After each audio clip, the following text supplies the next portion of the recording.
इस प्रकार कहते हुए कहने लगे, कितने भी बड़े पाप किए हों कथा सुनने से सब मुक्त हो जाते हैं। नारद जी महाराज बोले, अच्छा माता पिता से द्रोह करने वाला पाप यदि किसी बालक ने किया हो, कथा उसको भी पवित्र करती है? तब सनत कुमार कहते बोले, निश्चित। और इसी के प्रमाण स्वरूप में कथा सुनाई इसकी धुंधकारी। आत्मदेव नाम के ब्राह्मण थे, सबको कथा पता है, हम बस शीघ्र में कहकर के कथा को विराम देते हैं। धुंधकारी आत्मदेव नाम के ब्राह्मण थे, उनके कोई संतान नहीं थी। संत ने एक फल दिया, आत्मदेव ने अपनी पत्नी को वो फल जाकर के दे दिया। पत्नी धुंधुली ने वो फल गैया को खिला दिया।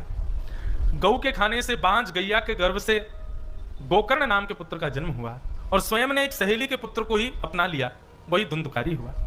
बड़े होकर के धुंधकारी दुष्ट हुआ और गोकर्ण पंडित ज्ञानी हुए।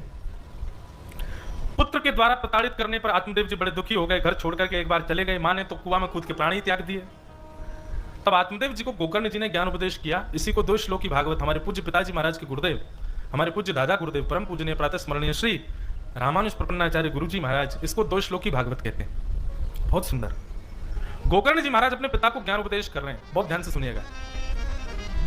कि देहे स्थिमान् सरुधिरे भीमतिं त्यजत्वं जायादिषु सदा ममतां विमुञ्चन् पश्यानिशं जगदिदं क्षणभङ्गुनिष्ठं वैराग्यरागरसिको भवभक्तिनिष्ठः। कि धर्मभजस्व सततं त्यज लोकधर्मान् सेवस्य साधु पुरुषान् जहि काम कृष्णाम् अन्यस्य दोष गुण चिंतनमाशु मुक्त्वा सेवा कथा रसमहो नितराम पिबत्वम्। बहुत सावधानी से सुनो, बस ये 2 श्लोक सुन के हम कथा विराम करेंगे। गोकर्ण जी महाराज कहते हैं, पिताजी व्यक्ति को दुख केवल 2 वस्तु देती हैं। कितनी बड़ी विचित्र आश्चर्य की बात है कि हम केवल 2 साधनों से दुखी होते हैं। पिताजी, पहला दुख का कारण होता है अहमता, अहंकार।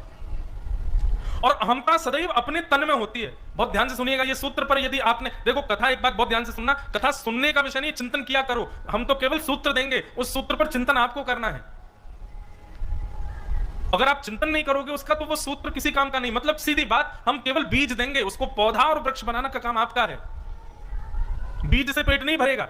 बीज को जब बोओगे पौधा होगा, पौधे से वृक्ष होगा, सही समय पर उसको धूप जल देते रहोगे तब उसमें फल लगेगा, तोड़ के खाओगे तब क्षुधा निवृत्त होगे। इसलिए कथा तो बीज है, बोना आपको है। और बोना किसको कहते हैं? चिंतन ही बोना है। और इस चिंतन के बीच में मनन ही उसको धूप देना और जल सिंचन करने के समान है।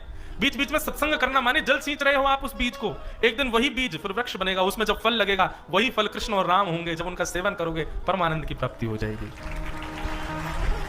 ये बीज दे रहे हैं, इस बीज से वृक्ष बनाओ, वृक्ष पर फल कृष्ण राम का लगेगा। इसलिए बहुत ध्यान से सुनो, चिंतन करना इन बातों का।